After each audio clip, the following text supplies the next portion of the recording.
രണ്ടോ അതിലധികമോ സൂപ്പർ താരങ്ങളോ മുഖ്യധാര അഭിനേതാക്കളോ ഉള്ള സിനിമകളാണ് മൾട്ടി സ്റ്റാർ മൂവീസ്. ഇത്തരത്തിലുള്ള സിനിമകൾക്ക് ഒരു പ്രത്യേക ഫാൻ ബേസ് തന്നെയുണ്ട്. നമുക്ക് ഇഷ്ടമുള്ള അഭിനേതാക്കളെ ഒരുമിച്ച് കാണുന്നതിന്റെ ഒരു ആവേശവും ആകാംക്ഷയും ഉള്ളതുകൊണ്ട് തന്നെ ഈ സിനിമകളൊക്കെ വലിയ വിജയമാവുകയും ചെയ്യും.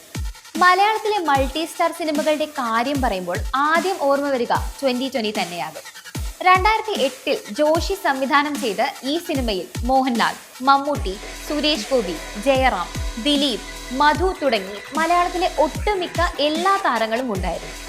മലയാളത്തിലെ താരസംഘടനയായ അമ്മയിലെ എല്ലാ അഭിനേതാക്കളും അവരുടെ ക്ഷേമ പദ്ധതികൾക്കായി പണം സ്വരൂപിക്കുന്നതിനായി പ്രതിഫലം വാങ്ങാതെ ഈ സിനിമയിൽ പ്രവർത്തിച്ചു.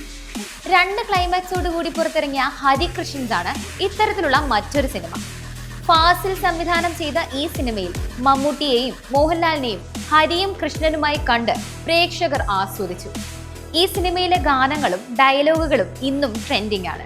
അജു, ദിവ്യ, ദാസ്, സേറ, കുട്ടൻ എന്ന കഥാപാത്രങ്ങളുടെ പേര് കേൾക്കുമ്പോൾ തന്നെ സിനിമ ഏതാണെന്ന് നമുക്ക് മനസ്സിലാകും.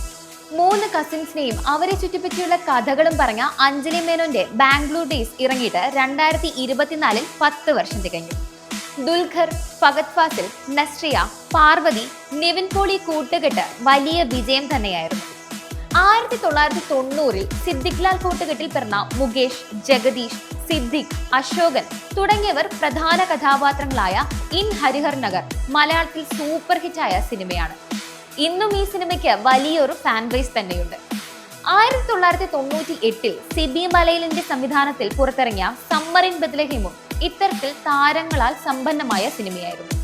സുരേഷ് ഗോപി, ജയറാം, മഞ്ജു വാര്യർ തുടങ്ങി മോഹൻലാൽ ക്യാമിയോ റോളിലും എത്തി. പൃഥ്വിരാജും കുഞ്ചാക്കോ ബോബനും ജയസൂര്യയും ഒപ്പം സഹോദരിമാരായി മീര ജാസ്മിനും ഭാവനയും എത്തിയ കമൽ സംവിധാനം ചെയ്ത സ്വപ്നക്കൂടും, ലാൽ ജോസിന്റെ സംവിധാനത്തിൽ പൃഥ്വിരാജ്, ജയസൂര്യ, ഇന്ദ്രജിത്ത്, കാവ്യ മാധവൻ, നരയൻ തുടങ്ങിയവർ പ്രധാന കഥാപാത്രങ്ങളായ ക്ലാസ്മേറ്റ്സ് ഒക്കെ ഇത്തരത്തിൽ താരങ്ങളാൽ സമ്പന്നമായിരുന്നു. ഈ സിനിമകൾ കൂടാതെ Pokkiri Raja, Christian Brothers, Seniors, Amar Akbar Anthony മുതൽ മഞ്ഞുമ്മൽ ബോയ്സ് വർഷങ്ങൾക്ക് ശേഷം വരെ നമുക്ക് ഇഷ്ടപ്പെട്ട നിരവധി താരങ്ങൾ ഒരുമിച്ച് അഭിനയിച്ച നിരവധി സിനിമകൾ മലയാളത്തിൽ ഉണ്ടായിട്ടുണ്ട്.